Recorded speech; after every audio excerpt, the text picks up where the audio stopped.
नमस्कार, मैं हूं मनीष श्रीवास्तव और आप देख रहे हैं आज की खबर। अगर आप वीवो और एमआई समेत चाइना की कंपनियों के मोबाइलों पर ही भरोसा करते हैं तो सावधान हो जाइए। अगर आपने अभी भी चीनी कंपनियों से सामान खरीदना नहीं बंद किया है तो इस खुलासे के बाद जरूर बंद कर देंगे। चीन के सिर्फ एक कोरोना वायरस ने पूरी दुनिया को तबाही की कगार पर खड़ा कर दिया है। अब इसी धोखेबाज ड्रैगन चीन के निशाने पर आपका वो मोबाइल है जिसने लॉकडाउन में आपका सबसे ज्यादा साथ निभाया है। इसलिए संभलने का वक्त शुरू हो गया है। जरा गौर से सुनिएगा। अगर आपसे कोई आपकी पहचान पूछता है तो जाहिर सी बात है आप इस सवाल के जवाब में अपना आधार कार्ड, अपना पैन कार्ड या फिर कोई दूसरा आईडी प्रूफ ही दिखाएंगे। ठीक यही यूनिक पहचान आपके मोबाइल की भी होती है जिसे IMEI नंबर कहा जाता है। IMEI नंबर के जरिए ही एजेंसियां भी आपका मोबाइल ट्रैक करती हैं। आपकी हर कॉल, मैसेज और लोकेशन की सारी जानकारी भी यही IMEI नंबर देता है। अब आपको आज की खबर वो सच्चाई बताने जा रहा है जिसको सुनकर न सिर्फ आप दांतों तले उंगलियां दबाने को मजबूर हो जाएंगे बल्कि अपने प्यारे मोबाइल को भी शक भरी निगाहों से देखेंगे। क्या आप सोच सकते हैं सिर्फ एक IMEI नंबर देश के करीब 13,500 मोबाइलों में चल रहा होगा? रह गए ना हैरान? जनाब, यूपी पुलिस के मेरठ जोन की साइबर क्राइम सेल की जांच में यह हैरत अंगेज खुलासा हो चुका है। जिस वीवो कंपनी की सेल्फी आपको लुभाती होगी उस पर बाकायदा मुकदमा भी दर्ज कराया गया है। एक ही IMEI नंबर पर हजारों मोबाइलों का चलना देश की आंतरिक सुरक्षा संग बड़ा खिलवाड़ माना जा रहा है। अब आपको बताते हैं आखिर चीनी कंपनियों के इस बड़े खेल का खुलासा आखिर हुआ कैसे। ADG मेरठ के कार्यालय में तैनात सब इंस्पेक्टर आशाराम के पास वीवो कंपनी का मोबाइल था। भाई स्क्रीन टूटी तो उन्होंने 24 सितंबर 2019 को मेरठ के ही वीवो के सर्विस सेंटर पर मोबाइल को मरम्मत के लिए दे दिया। बैटरी, स्क्रीन और FM बदलकर सर्विस सेंटर ने भी अपनी जिम्मेदारी निभाई और मोबाइल उनको वापस कर दिया। कुछ दिन बाद डिस्प्ले पर एरर आनी शुरू हो गई। यूपी पुलिस की साइबर क्राइम सेल को कुछ शक हुआ तो तत्कालीन ADG प्रशांत कुमार ने मेरठ साइबर क्राइम सेल प्रभारी प्रबल कुमार पंकज व साइबर एक्सपर्ट विजय कुमार को जांच का जिम्मा सौंपा। जांच में पाया गया कि आशाराम के मोबाइल बॉक्स पर जो IMEI नंबर लिखा हुआ है वो वर्तमान में मोबाइल में मौजूद IMEI नंबर से बिल्कुल अलग था। 16 जनवरी 2020 को सर्विस सेंटर मैनेजर ने जवाब दिया कि IMEI नंबर नहीं बदला गया है। चूंकि उस मोबाइल में जियो कंपनी का सिम था इसलिए साइबर सेल ने उक्त IMEI टेलीकॉम कंपनी को पत्र भेजकर डाटा मांगा। वहां से रिपोर्ट आई कि 24 सितंबर 2019 को सुबह 11 से तकरीबन 11:30 बजे तक देश के अलग अलग राज्यों के 13,557 मोबाइलों में यही IMEI नंबर रन कर रहा है। यह सुनते ही उत्तर प्रदेश पुलिस के अफसरों के होश फाख्ता हो गए। फिलहाल साइबर क्राइम सेल ने वीवो इंडिया के नोडल अधिकारी हरमनजीत सिंह को 91 CRPC के तहत नोटिस तो दिया। नोटिस के जवाब से लेकिन यूपी पुलिस संतुष्ट नहीं हुई। वो ये भी नहीं बता पाए कि ट्राई के किस नियम के मुताबिक एक IMEI नंबर एक से ज्यादा मोबाइल फोन पर एक्टिव था। मेरठ के ADG राजीव सभरवाल ने आज की खबर से बताया कि कुछ वर्षों पहले जब चाइनीज फोन आए थे तब उनका IMEI नंबर एक ही होता था। सुरक्षा के लिहाज से ये बड़ा खतरा थे, इसलिए भारत सरकार ने सभी नंबरों को ब्लैकलिस्ट कर दिया। इसके बाद ट्राई के नियम लागू हुए। इसके तहत एक IMEI सिर्फ एक मोबाइल को दिया जा सकता है। ADG भी मानते हैं कि सुरक्षा के लिहाज से ये एक बड़ा खतरा है। यदि उस IMEI वाले मोबाइल से कोई अपराध हुआ तो हम अपराधी को कभी पकड़ नहीं पाएंगे।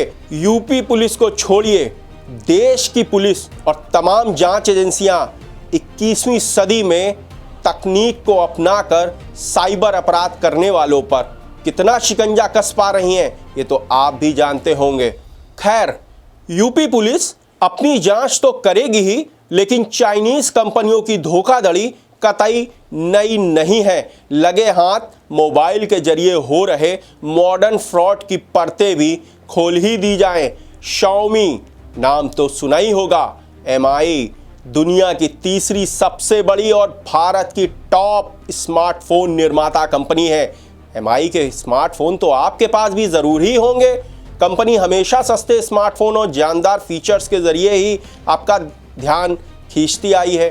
क्या आपको पता है, चाइना की Xiaomi मतलब MI स्मार्टफोन आपकी हर एक्टिविटी को रिकॉर्ड करता है।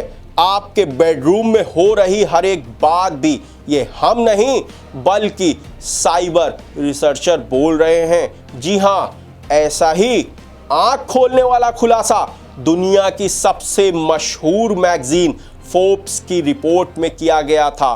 दिग्गज अनुभवी साइबर रिसर्चर कविप्स गॉबी कर्लिंग के हवाले से फोर्ब्स को पता चला था कि वो अपने Redmi Note 8 स्मार्टफोन पर जो कुछ भी कर रहे थे उसे मोबाइल अपने आप रिकॉर्ड कर रहा था। रह गए ना हैरान? सिर्फ यही नहीं, आपके पर्सनल डेटा को चीनी टेक दिग्गज कंपनी अलीबाबा द्वारा होस्ट किए गए रिमोट सर्वर पर भेजा जा रहा था, जो कि Xiaomi अर्थात MI ने किराए पर लिया हुआ था। जब उन्होंने अपने स्मार्टफोन के डिफ़ॉल्ट MI वेब पेज पे सर्च करना शुरू किया तो उन्होंने पाया कि वहाँ उनकी वेबसाइटों को रिकॉर्ड किया गया है। सिर्फ यही नहीं, इसमें सभी गूगल सर्च इंजन का भी रिकॉर्ड था। इसके अलावा जो भी न्यूज़ फीड देखे गए उनको भी रिकॉर्ड किया गया था।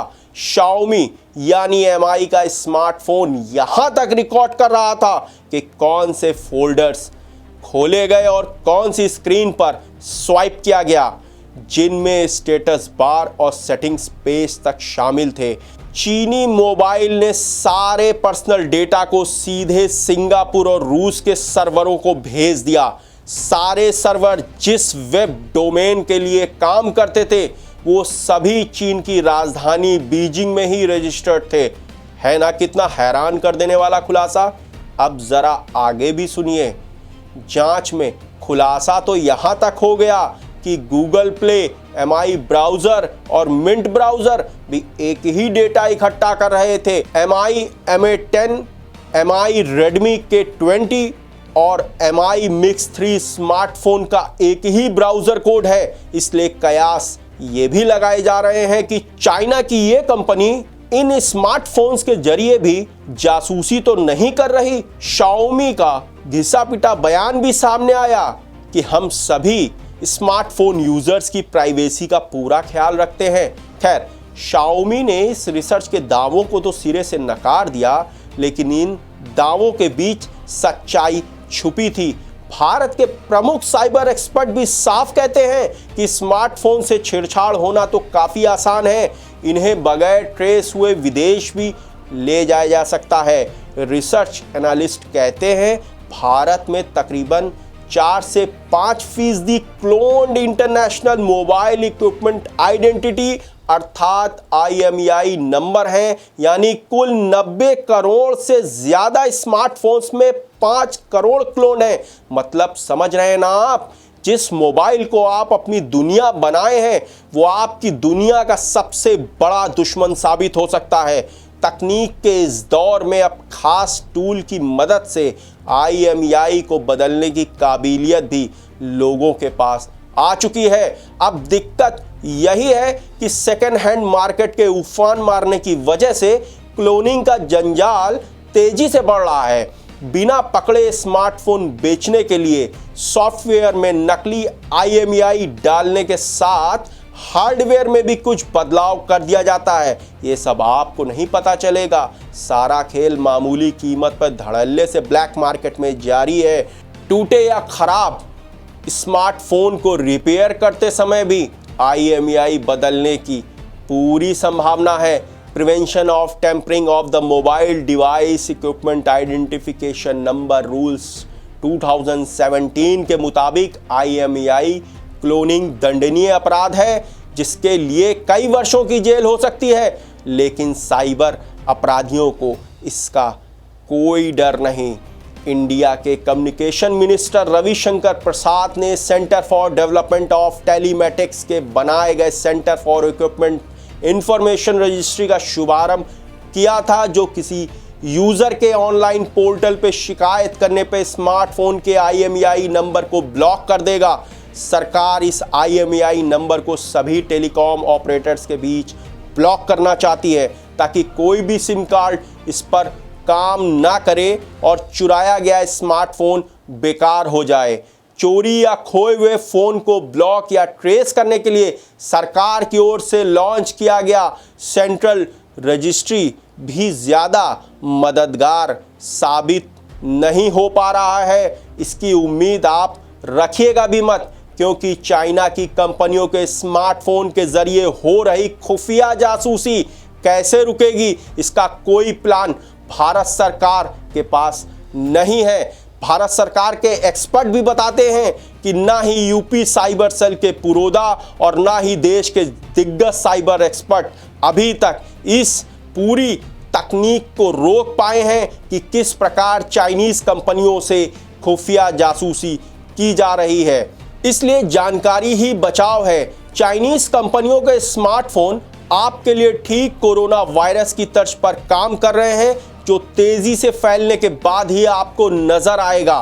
आपकी प्राइवेट लाइफ पब्लिक हो, उससे पहले सावधान हो जाइए।